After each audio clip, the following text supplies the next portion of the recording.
एक। मां को अपने बेटे, साहूकार को अपने देनदार और किसान को अपने लहलहाते खेत देखकर जो आनंद आता है, वही आनंद बाबा भारतीय को अपना घोड़ा देखकर आता था। भगवत भजन से जो समय बचता वह घोड़े को अर्पण हो जाता। वह घोड़ा बड़ा सुंदर था, बड़ा बलवान। उसके जोड़ का घोड़ा सारे इलाके में न था। बाबा भारतीय उसे सुल्तान कहकर पुकारते, अपने हाथ से खरहरा करते, खुद दाना खिलाते और देख देख कर प्रसन्न होते थे। ऐसे लगन, ऐसे प्यार, ऐसे स्नेह से कोई सच्चा प्रेमी अपने प्यारे को भी ना चाहता होगा। उन्होंने अपना सब कुछ छोड़ दिया था, रुपया, माल, असबाब, जमीन, यहां तक कि उन्हें नागरिक जीवन से भी घृणा थी। अब गांव से बाहर एक छोटे से मंदिर में रहते और भगवान का भजन करते थे, परंतु सुल्तान से बिछुड़ने की वेदना उनके लिए असह्य थी। मैं इसके बिना नहीं रह सकूंगा, उन्हें ऐसी भ्रांति सी हो गई थी। वे उसकी चाल पर लट्टू थे। कहते, ऐसे चलता है जैसे मोर घनघटा को देखकर नाच रहा हो। गांवों के लोग इस प्रेम को देखकर चकित थे, कभी कभी कनखियों से इशारे भी करते थे, परंतु बाबा भारती को इसकी परवाह न थी। जब तक संध्या समय सुल्तान पर चढ़कर 8-10 मील का चक्कर न लगा लेते, उन्हें चैन न आता। खड्ग सिंह उस इलाके का प्रसिद्ध डाकू था। लोग उसका नाम सुनकर कांपते थे। होते होते सुल्तान की कीर्ति उसके कानों तक भी पहुंची। उसका हृदय उसे देखने के लिए अधीर हो उठा। वह एक दिन दोपहर के समय बाबा भारतीय के पास पहुंचा और नमस्कार करके बैठ गया। बाबा भारतीय ने पूछा, खड्ग सिंह, क्या हाल है? खड्ग सिंह ने सिर झुकाकर उत्तर दिया, आपकी दया है। कहो, इधर कैसे आ गए? सुल्तान की चाह खींच लाई। विचित्र जानवर है, देखोगे तो प्रसन्न हो जाओगे। मैंने भी बड़ी प्रशंसा सुनी है। उसकी चाल तुम्हारा मन मोह लेगी। कहते हैं देखने में भी बहुत सुंदर है। क्या कहना, जो उसे एक बार देख लेता है उसके हृदय पर उसकी छवि अंकित हो जाती है। बहुत दिनों से अभिलाषा थी, आज उपस्थित हो सका हूं। बाबा और खड्ग सिंह दोनों अस्तबल में पहुंचे।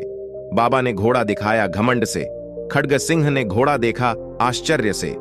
उसने सैकड़ों घोड़े देखे थे, परंतु ऐसा बांका घोड़ा उसकी आंखों से कभी न गुजरा था। सोचने लगा, भाग्य की बात है, ऐसा घोड़ा खड्ग सिंह के पास होना चाहिए था। इस साधु को ऐसी चीजों से क्या लाभ? कुछ देर तक आश्चर्य से चुपचाप खड़ा रहा। इसके पश्चात हृदय में हलचल होने लगी। बालकों की सी अधीरता से बोला, परंतु बाबा जी, इसकी चाल न देखी तो क्या? 2 बाबा जी भी मनुष्य ही थे। अपनी वस्तु की प्रशंसा दूसरे के मुख से सुनने के लिए उनका हृदय अधीर हो गया।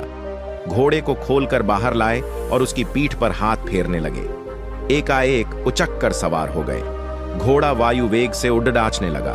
उसकी चाल देखकर, उसकी गति देखकर खड्ग सिंह के हृदय पर सांप लौट गया। वह डाकू था और जो वस्तु उसे पसंद आ जाए उस पर अपना अधिकार समझता था। उसके पास बाहुबल था और आदमी भी। जाते जाते उसने कहा, बाबा जी, मैं यह घोड़ा आपके पास ना रहने दूंगा। बाबा भारती डर गए।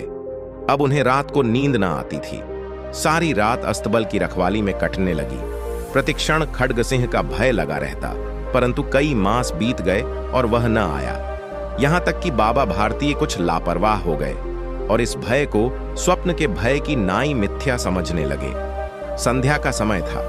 बाबा भारतीय सुल्तान की पीठ पर सवार होकर घूमने जा रहे थे। इस समय उनकी आंखों में चमक थी, मुख पर प्रसन्नता।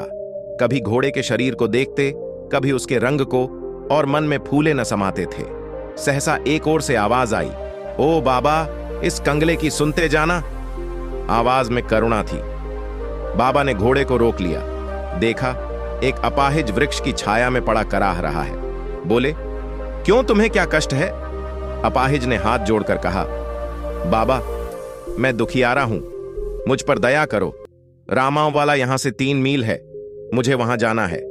घोड़े पर चढ़ा लो, परमात्मा भला करेगा। वहां तुम्हारा कौन है? दुर्गादत्त वैद्य का नाम आपने सुना होगा, मैं उनका सौतेला भाई हूं। बाबा भारती ने घोड़े से उतरकर अपाहिज को घोड़े पर सवार किया और स्वयं उसकी लगाम पकड़कर धीरे धीरे चलने लगे। सहसा उन्हें एक झटका सा लगा और लगाम हाथ से छूट गई। उनके आश्चर्य का ठिकाना न रहा जब उन्होंने देखा कि अपाहिज घोड़े की पीठ पर तन कर बैठा और घोड़े को दौड़ाए लिए जा रहा है। उनके मुख से भय, विस्मय और निराशा से मिली हुई चीख निकल गई। वह अपाहिज डाकू खड्ग सिंह था। बाबा भारतीय कुछ देर तक चुप रहे और कुछ समय पश्चात कुछ निश्चय करके पूरे बल से चिल्लाकर बोले, जरा ठहर जाओ।